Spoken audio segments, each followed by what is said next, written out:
कार्यक्रम में उपस्थित chief justice of India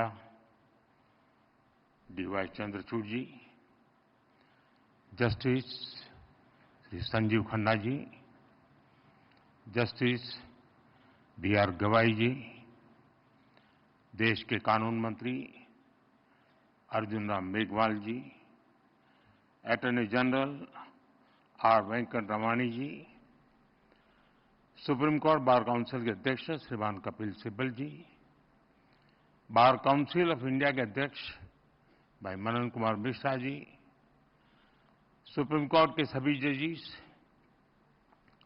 high court के चीफ जस्टिस, डिस्ट्रिक्ट जजेस, अन्य महानुभाव, देवी और सज्जनों,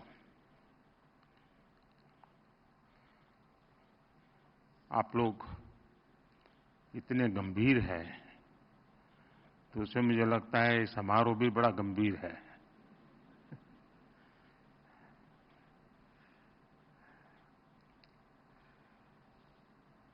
कुछ ही दिन पहले मैं राजस्थान हाई कोर्ट के प्लेटिनम जुबिली सेरेमनी में गया था और आज सुप्रीम कोर्ट के 75 वर्षों की यात्रा के उपलक्ष्य में जिला न्यायपालिका का राष्ट्रीय सम्मेलन हो रहा है। सुप्रीम कोर्ट के 75 वर्ष ये केवल एक संस्था की यात्रा नहीं है, ये यात्रा है भारत के संविधान और संवैधानिक मूल्यों की। ये यात्रा है एक लोकतंत्र के रूप में भारत के और परिपक्व होने की। और इस यात्रा में हमारे संविधान निर्माताओं का, न्यायपालिका के अनेकों मनीषियों तक का योगदान बहुत महत्वपूर्ण रहा है। इसमें पीढ़ी दर पीढ़ी उन करोड़ों देशवासियों का भी योगदान है जिन्होंने हर परिस्थिति में न्यायपालिका पर अपना भरोसा अडिग रखा है।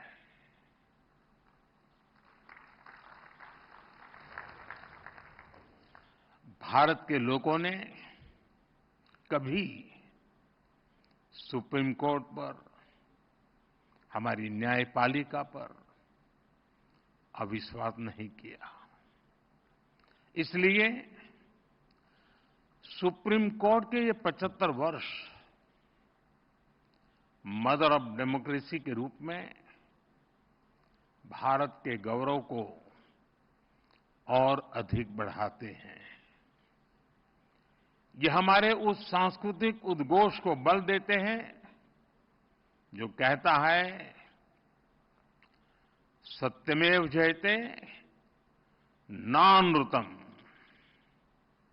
इस समय देश अपनी के आजादी के 75 वर्ष पूरे करके संविधान की 75वीं वर्षगांठ मनाने जा रहा है। इसलिए इस अवसर में भी गर्व भी है, गौरव भी है और प्रेरणा भी है। मैं आप सभी न्यायविदों को और सभी देशवासियों को इस अवसर पर बहुत बहुत बधाई देता हूं। इस अवसर पर राष्ट्रीय जिला न्यायपालिका सम्मेलन का जो महत्वपूर्ण आयोजन हो रहा है, मैं इसके लिए भी आप सबको शुभकामनाएं देता हूं। साथियों, हमारे लोकतंत्र में न्यायपालिका संविधान की संरक्षक मानी गई है। ये अपने आप में एक बहुत बड़ी जिम्मेदारी है। हम संतोष के साथ कह सकते हैं कि सुप्रीम कोर्ट ने, हमारी न्यायपालिका ने इस जिम्मेदारी का बखूबी निर्वहन करने का प्रयास किया है। आजादी के बाद न्यायपालिका ने न्याय की भावना की रक्षा की। आपातकाल जैसा काला दौर भी आया, तब न्यायपालिका ने संविधान की रक्षा में अहम भूमिका निभाई। मौलिक अधिकारों पर हुए प्रहार तो सुप्रीम कोर्ट ने उनकी रक्षा भी की। और यही नहीं, जब जब देश की सुरक्षा का प्रश्न आया, तब न्यायपालिका ने राष्ट्रहित सर्वोपरि रखकर भारत की एकता की भी रक्षा की है। इन सब उपलब्धियों के बीच मैं इन यादगार 75 वर्षों के लिए आप सभी विद्वज्जनों को बहुत बधाई देता हूं। साथियों, बीते 10 वर्षों में न्याय को सुगम बनाने के लिए देश ने कई प्रयास किए हैं। कोर्ट्स के मॉडर्नाइजेशन के लिए मिशन लेवल पर काम हो रहा है। इसमें सुप्रीम कोर्ट और जुडिशरी के सहयोग की बड़ी भूमिका रही है। आज जिला न्यायपालिका का ये कार्यक्रम भी इसी का एक और उदाहरण है। इसके पहले यहां कई लोगों ने उल्लेख भी किया, सुप्रीम कोर्ट और गुजरात हाई कोर्ट ने मिलकर ऑल इंडिया डिस्ट्रिक्ट कोर्ट जजेस कॉन्फ्रेंस का आयोजन भी किया था। इस तरह के आयोजन ईज ऑफ जस्टिस के लिए बहुत ही जरूरी है। मुझे बताया गया है, यहां भी अगले 2 दिनों में कई महत्वपूर्ण मुद्दों पर चर्चा होगी। पेंडिंग केसेस का मैनेजमेंट, ह्यूमन रिसोर्स और लीगल फ्रेटर्निटी की बेहतरी। आपने चर्चा के लिए सभी जरूरी विषय तय किए हैं। मुझे खुशी है कि सबके साथ अगले 2 दिनों में एक सेशन जुडिशियल वेलनेस पर भी रखा गया है। पर्सनल वेलनेस, सोशल वेलबीइंग की सबसे पहली जरूरत है। इससे हमें हमारे वर्क कल्चर में हेल्थ को प्रायोरिटी देने में मदद मिलेगी। साथियों, हम सब जानते हैं, आज आजादी के अमृतकाल में 140 करोड़ देशवासियों का एक ही सपना है, विकसित भारत, नया भारत। नया भारत यानी सोच और संकल्प से एक आधुनिक भारत। हमारी न्यायपालिका इस विजन का एक मजबूत स्तंभ है। खासतौर पर हमारी डिस्ट्रिक्ट जुडिशरी भारतीय न्यायपालिका की व्यवस्था का एक आधार है। देश का सामान्य नागरिक न्याय के लिए सबसे पहले आप ही का दरवाजा खटखटाता है। इसलिए ये न्याय का प्रथम केंद्र है, ये पहली सीढ़ी है। हर तरह से सक्षम और आधुनिक हो, ये देश की प्राथमिकता है। मुझे विश्वास है, ये राष्ट्रीय सम्मेलन, इसमें हुए विमर्श देश की अपेक्षाओं को पूरा करने में मदद करेंगे।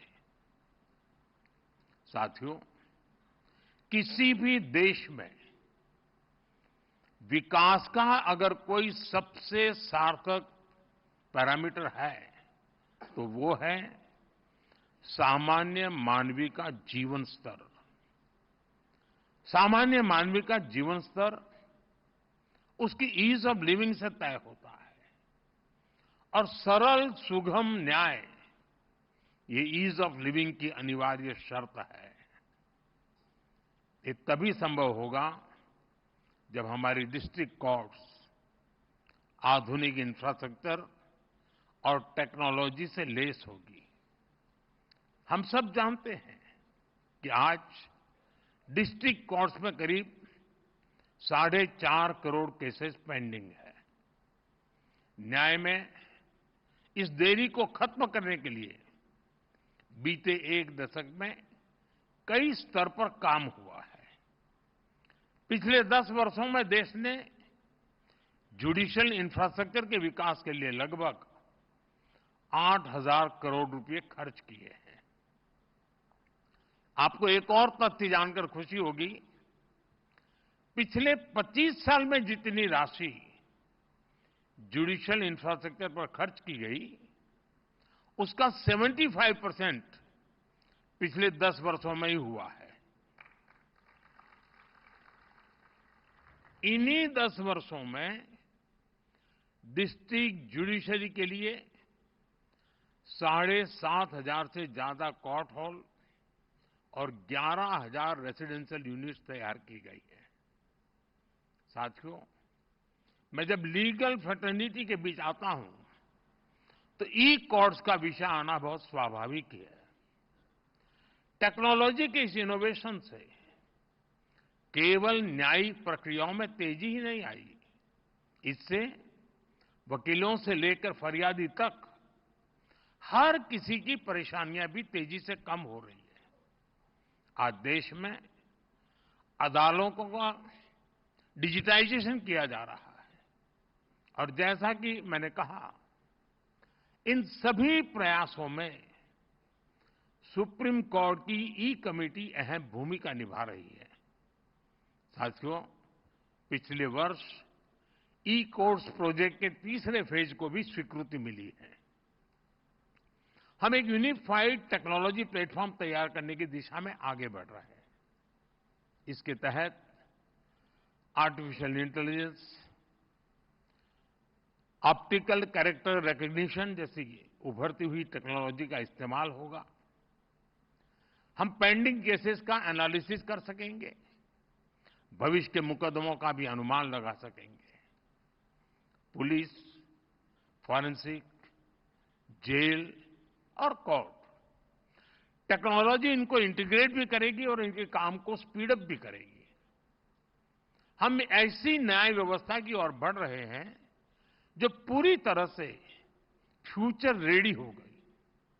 साथियों, आप जानते हैं, बड़े बदलाव में इंफ्रास्ट्रक्चर और टेक्नोलॉजी के साथ ही नियमों, नीतियां और नीयत की भी भूमिका होती है। इसलिए आजादी के 7 दशक बाद देश ने पहली बार हमारे कानूनी ढांचे में इतने बड़े और अहम बदलाव किए हैं। भारतीय न्याय संहिता के रूप में हमें नया भारतीय न्याय विधान मिला है। इन कानूनों की भावना है citizen first, dignity first and justice first. हमारे क्रिमिनल लॉज शासक और गुलाम वाली कॉलोनियल सोच से आजाद हुए हैं। सेडिशन जैसे अंग्रेजी कानूनों को खत्म किया गया है। न्याय संहिता की सोच नागरिकों को सजा देगा, यही एकमात्र नहीं है, लेकिन नागरिकों को सुरक्षा देना भी है। इसलिए एक और महिलाओं और बच्चों के खिलाफ होने वाले अपराधों पर सख्त कानून बने हैं। दूसरी ओर पहली बार मामूली अपराधों में सजा के तौर पर कम्युनिटी सर्विस का प्रावधान किया गया है। भारतीय साक्ष्य अधिनियम के तहत सबूत के तौर पर इलेक्ट्रॉनिक और डिजिटल रिकॉर्ड को भी मान्यता मिली है। भारतीय नागरिक सुरक्षा संहिता के तहत इलेक्ट्रॉनिक मोड में समन भेजने की व्यवस्था बनाई गई है। इससे न्यायपालिका पर पेंडिंग केसेस का बोझ भी कम होगा। मेरा आग्रह होगा, सुप्रीम कोर्ट के मार्गदर्शन में डिस्ट्रिक्ट जुडिशरी को इस नई व्यवस्था में ट्रेन करने के लिए नए इनिशिएटिव्स भी जरूरी है। हमारे जजेस और वकील साथी भी इस अभियान का हिस्सा बन सकते हैं।